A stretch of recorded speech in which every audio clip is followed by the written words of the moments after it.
I've noticed weight gain, fatigue, joint pain. For people living with autoimmune disease, the body's own defense system turns against them. I woke up and couldn't breathe, couldn't catch my breath, couldn't carry on a conversation. It was immediate. I couldn't even get myself dressed. I couldn't do my hair. Lupus, scleroderma, rheumatoid arthritis. Autoimmune disease isn't just one illness. It's a long list of conditions. But for some patients who have failed standard treatments, researchers are testing something very different.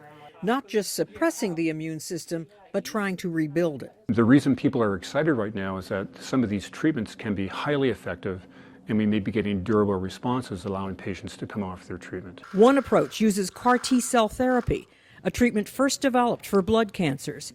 Doctors collect a patient's own immune cells, re-engineer them, and infuse them back into the body in hopes of shutting down the misguided immune attack. Some of the responses they've seen have been in patients who failed other therapies.